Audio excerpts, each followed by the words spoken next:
The Deebo Samuel news is the topic of the hour now. There's some talk of him possibly getting a trade worked out to either the Commanders or the Houston Texans. I kind of just letting that thing kind of go right now. I don't have too much of an opinion on it other than from what John said at the combine is it's a mutual thing. They're going to respect his wishes and get him a fresh start. And I think from the 49ers perspective, at least monetarily wise, us as fans, the three of us kind of saw this coming last off season. So either Sterling or Dre, if either you want to go, what's your thoughts on the whole Deebo Samuel trade speculation? Well, I mean, first of all, I'm doing really great. Thanks for asking. But what I wanted to say was that when it comes to Deebo Samuel, look, they're trying to respect, as John Lynch said, kind of respect his wishes and give him a fresh start. Okay, cool, awesome, love it, right? So my whole thing was that, look, they're already going to take a hit. I want to say it's like 31 million in dead cap that they're going to take, right? Now, if they wait until after June 1st, it does go down a little bit, but not a whole lot. And so it almost kind of feels like, okay, wait a minute, hold on. You're going to just eat that money and hopefully get something in return, but nothing to compensate for that huge amount that they're giving up. And so my whole thing is that whatever team they're trading, that he's being traded to, I feel like they're going to get more than, let's say, a 5th or 6th round pick, because they're taking on, to give you the rights to say, hey, look, we're going to trade Deebo to your team, right? I would imagine that team probably wants to work out an extension, possibly, right? At the same time, it's kind of like, hey, look, if I'm going to trade him to you, I'm going to eat 31 million in dead cap. So in order to make this trade happen, I need to get something back in return that sort of makes up for that in its own way. And so I think, is he going to garner a 3rd round pick? Probably not. But I think that they may be getting something in return that's more than just a 5th or 6th round pick, and it could be multiple picks. I am shocked that Deebo Samuel is garnering quote unquote significant interest on the trade market whatsoever. For a player of his nature, nearing 29 years old, had a really crappy year in 2024, did show signs late against the Lions and the Dolphins, and may have made some team believe they can, rehash Deebo Samuel's 2021 again. I do agree with Dre that the Niners are certainly going to ask for maybe a 3rd round pick. They are going to want something big in return. I just do not buy into the fact any team out there, whether it is the Texans or the Commanders or the Steelers, even the Denver Broncos, are going to say, yeah, let's give you 2025 draft pick compensation anywhere near even a 5th round pick. I have a hard time believing teams around the NFL view a 29-year-old Deebo Samuel in the last year of his contract, where you're going to have to pay him some relatively big money, as a highly valuable asset to their offense. Now, the Texans aren't going to have Stephon Diggs. He's a free agent. Tank Dell's probably going to be out the majority of next season, so the need is certainly there. They don't have the money, though. They have around $4.5 million in cap space, so something's going to have to change in order for them to acquire Deebo Samuel. The Washington Commanders have plenty of money. They have the draft pick compensation, and they also have the need, but is Adam Peters really going to give the San Francisco 49ers what they want, knowing how John Lynch operates? I don't think so. I have a hard time buying into the fact the San Francisco 49ers get anything worth of value, at least in this year's draft, for Deebo Samuel. A lot of me thinks that he's not going to get traded and that he's going to end up getting released before his roster option. So Go ahead, Dre. Well, and that very well might be the case, but the fact that he's actually garnering interest from other teams, we'd heard, the Texans and Commanders, right? The Commanders wanted Brandon Ayuk last season, and then we're over here hearing talk about, teams are poking around at Brandon Ayuk. I don't think the Niners would trade both receivers. At one point, I did. I thought maybe they're just like, fuck it, let's go for it, but. This is not Major League Baseball. Like in Major League Baseball, you could trade somebody and then the other team will absorb their entire contract because they're just like, yeah, we'll just take that on. You can't do that in the NFL. So if that were the case, it'd be a little different. So like if you're trading him and then you're freeing up all that cap space and just like a boatload of money, then that's a whole different story. Then it's like, oh my God, please make it happen. Go sign T. Higgins, But they definitely want to get something done. I know that, yes, they'll save some money if they just outright release him, but they want something in return. And to me, something's better than nothing. I think an example of this is kind of like, you remember when like Terrell Owens was supposed to, he was going to leave the Niners and go sign with the Eagles, but because his agent filed the paperwork too late, they couldn't do the trade or something like that. And so they, he couldn't sign with them. He was going to go to the Ravens. They didn't get the paperwork in. Then he went to Philadelphia afterwards for like a 6th-round pick. It was incredibly how bad their agent ruined that. It was a 6th-round pick and Brandon Whiting was a defensive lineman. I was like, okay, cool. We got something. We got. But at the end of the day, rounder. But at the end of the day, they got something for what should have been nothing, right? And so I think they're trying to take that same approach is that, and you look at it, right? So they take a big dead cap hit this season, and I think they take another one, maybe not as big next season, and then he's off the books, right? So, John Lynch is talking about how they want to get their cap under control, but it's weird to think that like, okay, well, we want to get it under control, but we're willing to trade him and take on a huge hit and get it over with, and then free up that cash, more cash next year and even more the year after. But it's a really weird situation because either way, they're going to take a hit money-wise. But if he's damaged goods in my eyes, and so I just like Sterling says, a 6th to 7th round pick seems like the only viable tradable asset. Am I blind here? Like, did I not watch all the games last season and watch Deebo Samuel underperform badly, and then not to hear, and then only hear Tim Kawakami say that that his sources were telling him that he was 20 pounds overweight at multiple times during the season. We saw how bad he was last season. Why is it that these other teams are like, hey, look, I'll give you this for him? Is the fact that they think, hey, look, you put him behind our offensive line or you put him in our offensive system and we could get him back to where he used to be at? Is that what they're thinking? Because I don't see it happening, but, I guess I could be wrong. The DreArea Sports Show is brought to you by SeatGeek. Use promo code DreArea Sports to save $20 on your first purchase at SeatGeek.com. And we are also brought to you by BetUS. BetUS will match you up to 125% on your first 3 deposits up to $2,000 by using promo code DreArea Sports. PowerBrandSystems. If you're looking to build a website for your small business or YouTube channel, then check out PowerBrandSystems. Use promo code 300. Power to save up to $300 on your first purchase at PowerBrandSystems. Hey, if a team's willing to take that risk and give up any sort of reasonable draft picks, that's on them. I'm not. If I'm the 49ers, I'm like, yeah, absolutely, take them. Hey, just look at the D4 trade a couple years ago, where like the 49ers got completely fleeced. He was a walking bag of friggin' bones, just injuries upon injuries. And hey, the Niners were stupid enough to think that they could get something out of him and made that trade. So if somebody thinks that they can have him come into their program and still find ways to get something out of him, then that's on them.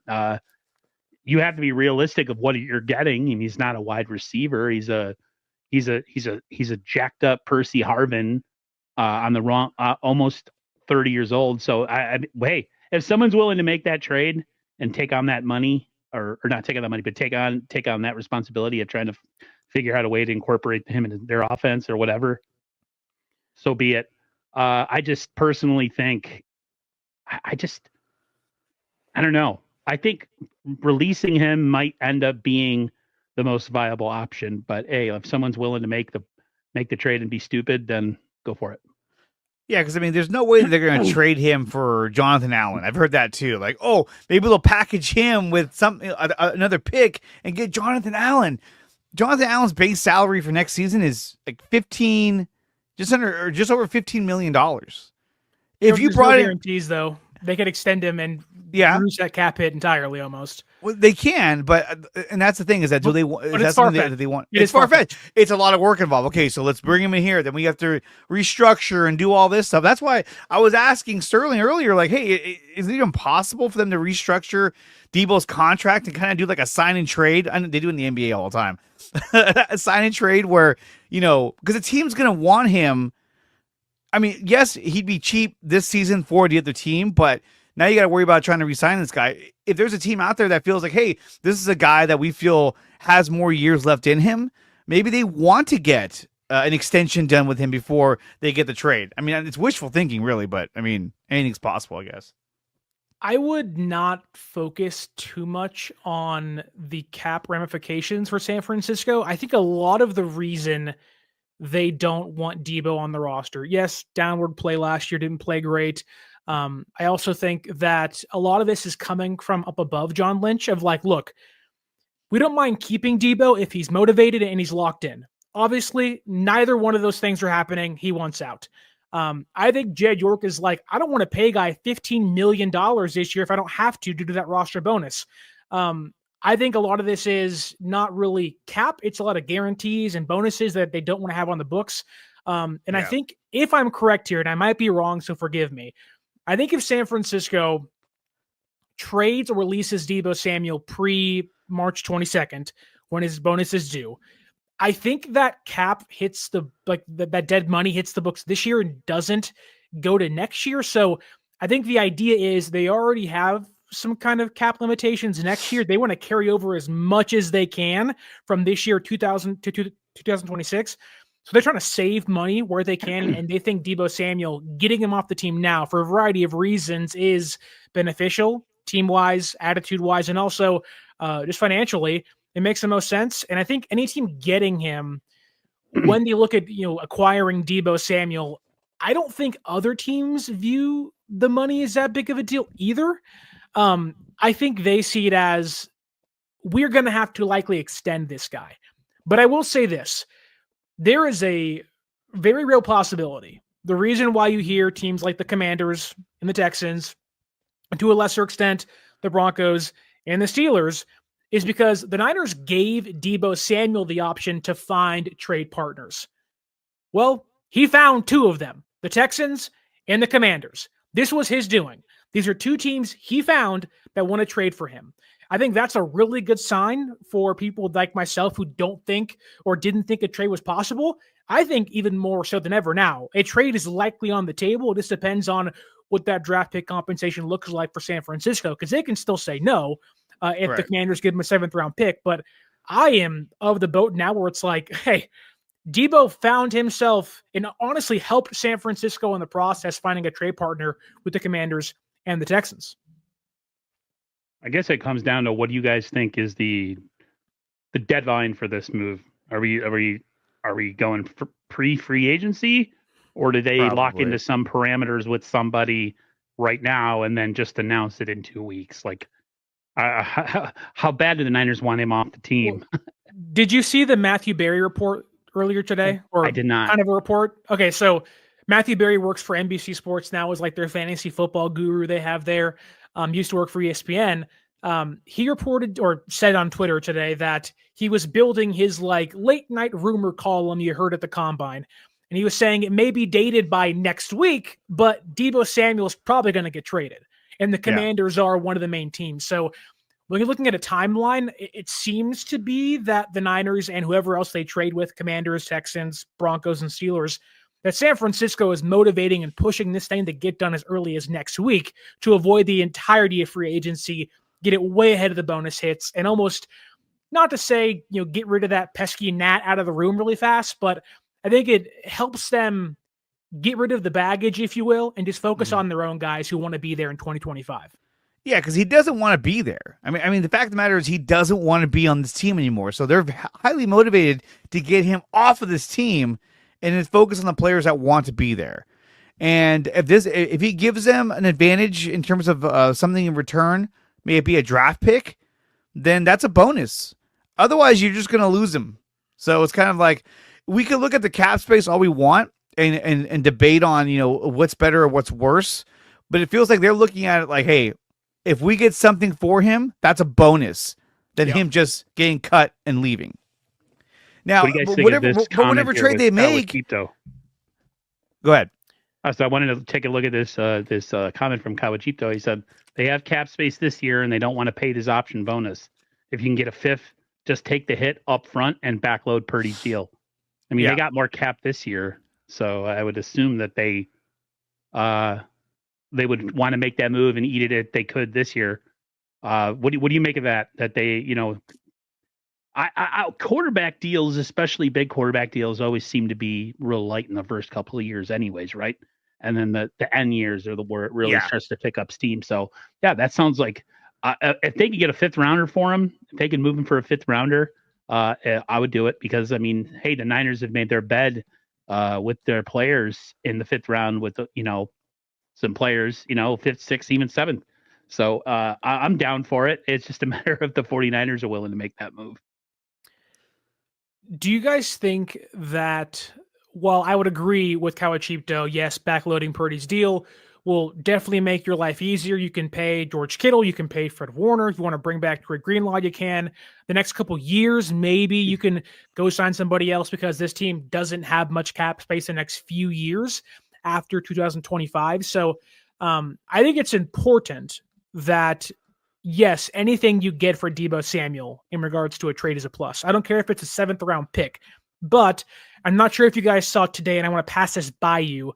ESPN's Benjamin Solak, who I know sometimes gets crap for his tape reviews and whatnot on Twitter and X, but he put out a article today that had like the perfect dream scenario for the San Francisco 49ers trying to trade Deebo Samuel.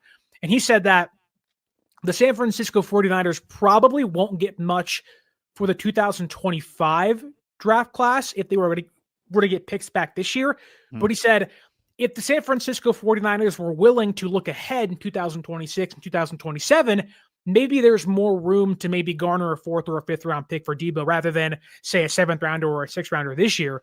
Do you think San Francisco would be open to trading Deebo for draft pick compensation in 1 and 2 years and saying, look, we don't really need the instant gratification of trading Deebo Samuel away. We'll save the money and we'll get picks in 2 years' time and call it a deal. I can see that. I mean, they have 10 Absolutely. picks. They have 10 picks this year. So it's not like they're at a loss for draft picks going into the draft this year. So I could see a future. I could definitely see a future pick for Deebo. That would be awesome. Just based on what John Lynch said and Dre kind of touched on it about cap constraints, the 49ers they're reaching that part of, with now with the Purdy deal coming up where they're going to have cap constraints. So the draft and draft picks, especially if, like you said, the team they want to get younger, are going to be so important now because of the lack of funds. They won't be dabbling in free agency like they've been the last couple of years with a quarterback on the cheap deal. So, if they can get something for him and just add on to the picks we're going to have next year in the 2026 draft, I would be all for it. Thank you for watching this video. If you want more of this content, then check out some of these recommended videos right here on your screen. Make sure you like, share, and subscribe to the channel. And if you want to support the channel, you can do so by going to my website, which is nicotina.net, and there are memberships available under DreArea Sports.